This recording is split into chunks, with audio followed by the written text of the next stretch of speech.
Olá, povo de Deus, tudo bom? Deus abençoe. Em nome de Jesus, estamos de volta para a honra e a glória do nosso Deus. Falar a respeito de esperança, né? E nós sabemos que todos nós temos a esperança em algo, em algumas situações, né? Todos nós esperamos algo. Mas antes de falar sobre essa esperança, eu quero que você, que está nos assistindo, inscreva no canal, compartilhe esse vídeo, deixa aí o seu like se eu gostei, comente. A sua participação é importante para nós, tá bom? Pois bem, falar sobre esperança. A Bíblia, ela nos dá muitos exemplos a respeito disso. Sobre de alguém que esperou, aleluia, e em Salmo vai dizer, né? Esperar com paciência. Então, se a Bíblia diz esperar com paciência, a gente precisa ter a paciência, porque não é do nosso jeito, da nossa forma, nem do nosso tempo. Algo que às vezes a gente espera.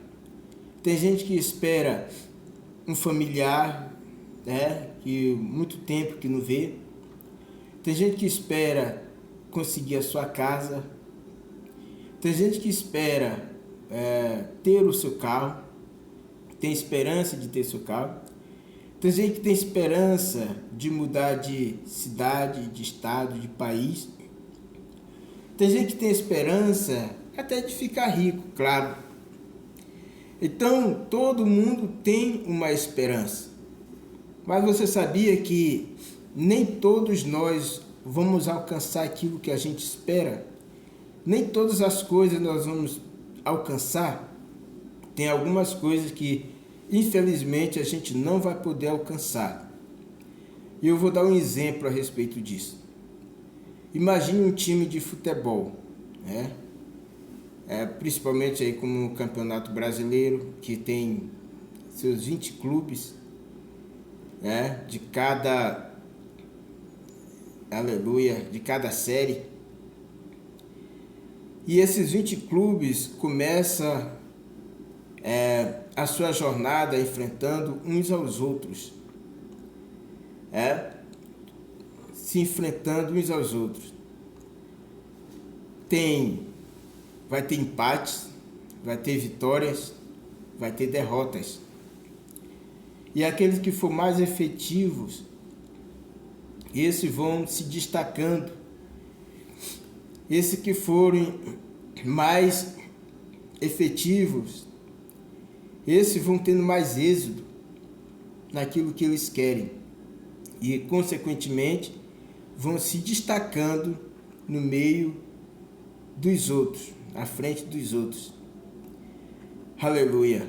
Mas no final, todos jogam o último jogo. Todos vão jogar o último jogo. Porém, só vai ter um campeão. E esse campeão vai sair de que forma? Ou vai sair pelo time que tem mais pontos, número de ponto maior. Se ficar empate no número de pontos, vão desempatar no número de vitórias.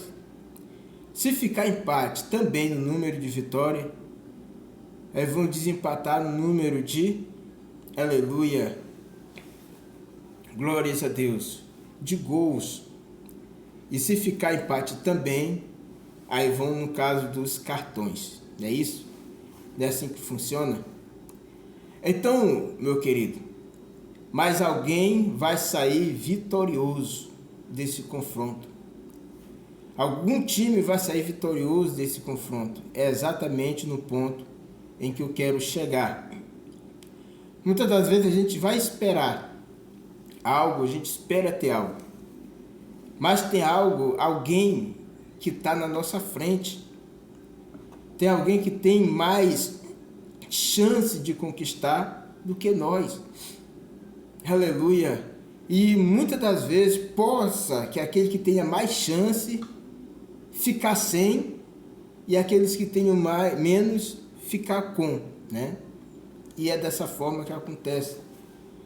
Mas eu vou te dizer uma coisa, independente do que aconteça, independente de que consiga ou que não consiga, a gente precisa ter a certeza que Deus é conosco. Porque a nossa maior esperança, para nós que servimos ao Senhor, a nossa maior esperança é morar no céu. A nossa maior esperança, aleluia, é morar na glória. O lugar onde Jesus preparou, onde Ele disse que aonde Ele estivesse, para que a gente esteja também. Então nós esperamos isso. E não é apenas esperar, é lutar por isso. Aleluia.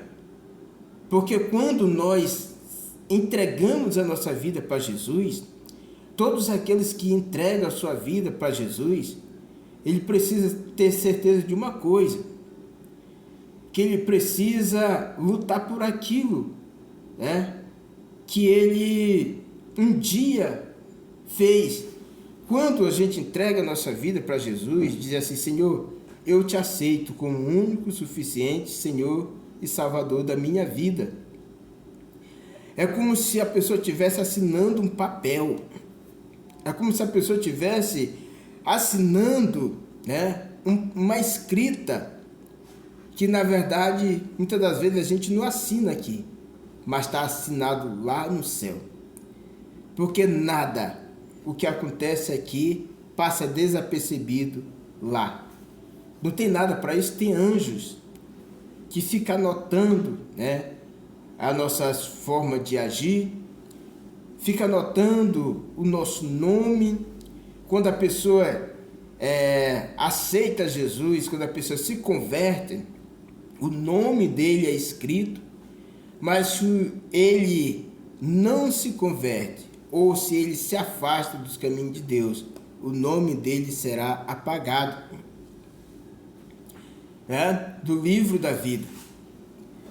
E como eu posso dizer que é apagado do livro da vida? Porque a Bíblia vai nos dar exemplo, lá em Apocalipse, que vai acontecer o julgamento. Vai acontecer o julgamento, todos nós vamos prestar conta do que a gente fez, do que a gente está fazendo, todos nós. Aleluia. E naquele dia, a gente vai prestar conta. Depois de prestar conta, depois que tiver tudo prestado conta diante do Senhor, aí Jesus vai perguntar se está escrito o nome dele no livro da vida. Aí o anjo, vai ver se está o nome da pessoa escrito no livro da vida. E, aleluia, e o anjo vai procurar. Está escrito, o nome no livro da vida, beleza, esse será salvo. Se o anjo procurar e não encontrar o nome, a Bíblia diz que essa pessoa será amarrada a pé e mão e atirada no abismo. Então será triste nesse dia, será dia de vergonha para muitos, mas também será dia de honra para muitos. Então a nossa esperança é que um dia a gente vai morar lá, mas não é só morar. Para que isso aconteça, a gente tem que fazer a nossa parte. Tem gente que diz assim: não é preciso porque Jesus já pagou o preço. Sim, meu querido, Jesus já pagou o preço, sim. Jesus já morreu, sim. Mas ele disse desde o tempo de João Batista: o reino do céu, ela é tomada por esforços. Não é assim de qualquer jeito. Tem gente que pecou a vida inteira, não se arrependeu, quando morre, aí tem o parente dizendo assim: isso aí vai doer em muita gente. Mas a pessoa cometeu erro a vida inteira, pecou a vida inteira. Quando ele morre, não se arrependeu, não confessou o seu pecado perante o Senhor. Aí quando ele morre, a pessoa sabe que ele morreu, às vezes cometendo erro, num crime, num pecadão, e vai dizer que Deus te coloque em um bom lugar. Que bom lugar, meu irmão. Que bom lugar. Não é Deus que coloca, somos nós, é a nossa escolha. Não é Deus que vai nos colocar, o lugar, o caminho já está preparado, o nosso destino já está lá. Mas é nós que vamos escolher. Não adianta, irmão. Não adianta eu viver a vida toda no pecado aqui, não me arrepender antes de morrer. E chegar lá eu vou querer um lugar no céu. Aonde? Que céu? Então, dessa forma que Deus está nos ensinando que Jesus morreu, sim. Jesus pagou um preço alto por mim, por você, sim. Mas agora é nós fazer a nossa parte. Como está escrito lá em 2 Crônicas, se eu não me engano, 7,14. Se meu povo que se chama pelo meu nome se humilhar e orar e se converter de todos os seus pecados, então eu ouvirei do céu, perdoarei os seus pecados e sararei a sua terra. Aleluia. Não é uma vez que tu aceitou Jesus e se tu ficar relaxadamente, tu vai morar lá, porque não vai, irmão. Não é que eu estou julgando ninguém, não, é a Bíblia que nos deixa claro. A Bíblia ela é bem clara, ela nos dá a clareza a respeito disso. Aleluia. Então nós precisamos ter isso em mente.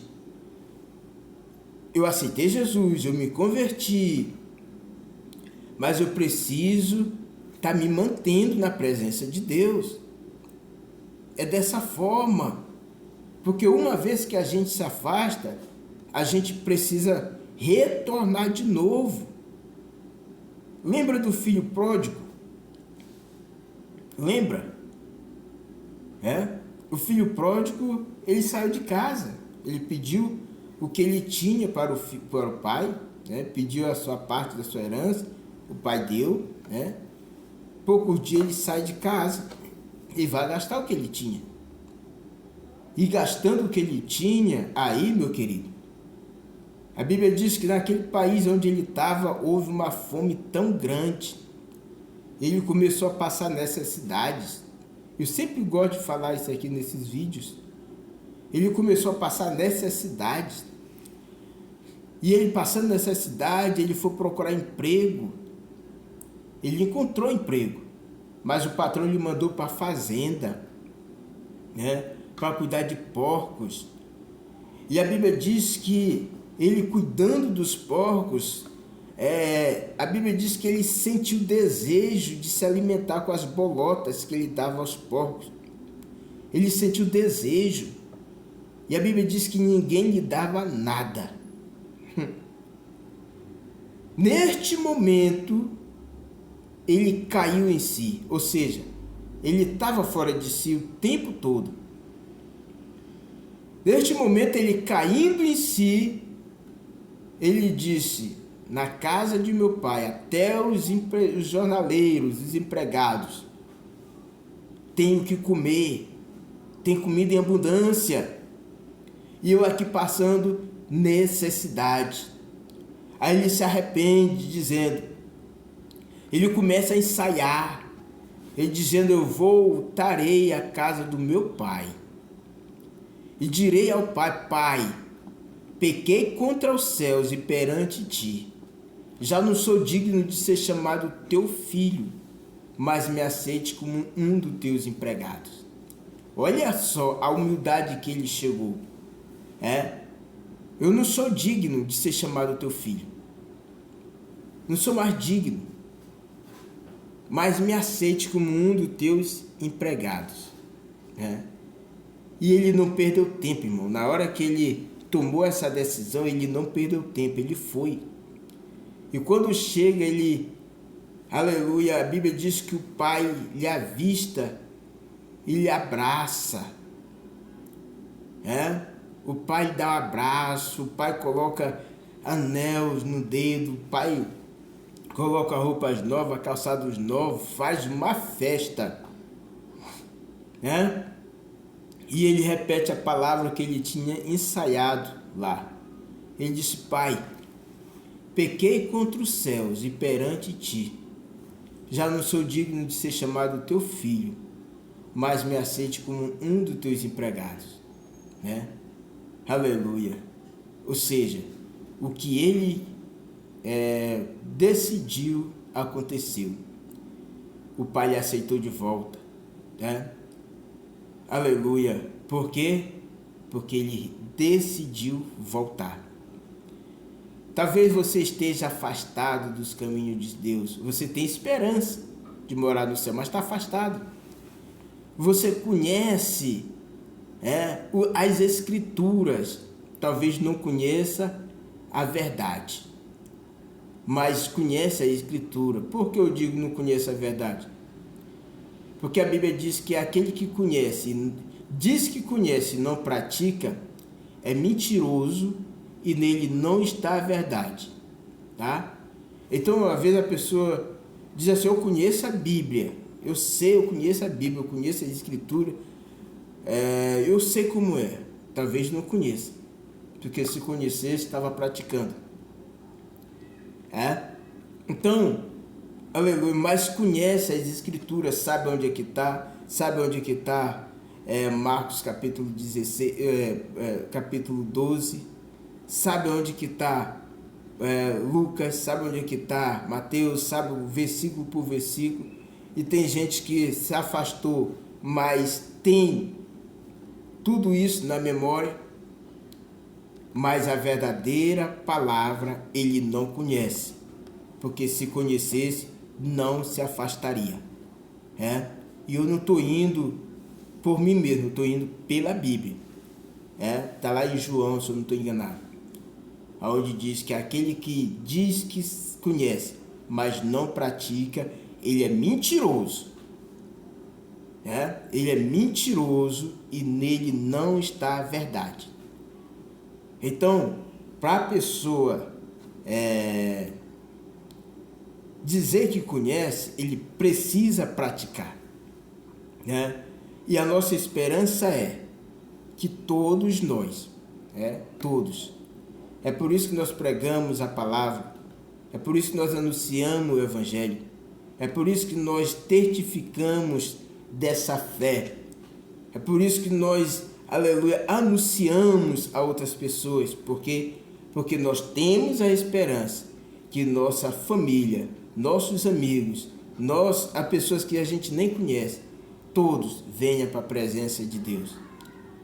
Que todos venham a ter essa esperança de um dia, assim como você tem esperança de ter um carro novo, assim como você tem esperança de ter uma casa nova, assim como você tem esperança de ter um emprego bom, assim como você tem esperança de ser, aleluia, beneficiado com algo, assim como você tem a esperança de subir de cargo no teu trabalho, assim como você tem esperança de ver pessoas novas, de conhecer praias, enfim, você tem esperança de passar numa faculdade, você tem esperança de passar num curso, você tem esperança, aleluia, de conseguir algo para beneficiar a tua família. Tem gente que está no leito do hospital, precisa sair de lá, tem a esperança que vai sair. Tem gente que está com familiares presos, ou ele mesmo está preso, mas tem esperança que também vai sair de lá. Então, dessa forma, aleluia, muitos têm esperanças, um de um jeito, de outro, enfim, mas a nossa maior esperança é que Jesus vai voltar. E a gente espera, aleluia, não esperar de braços cruzados e agindo como se nada tivesse acontecendo. Não. Esperar, aleluia, de braços abertos. Senhor, o Senhor vai voltar. Eu sei que o Senhor voltará. E é por isso que eu vou me esforçar até o fim, como diz a palavra. Que aquele que permanecer até o fim, mas não é permanecer até o fim de um jeito relaxado, não. Permanecer até o fim sendo obediente. Aleluia, o próprio Jesus disse, é melhor obedecer do que sacrificar. Então, se não obedecer, não adianta sacrifício. Mas se obedecer, aí sim, meu irmão. Aleluia.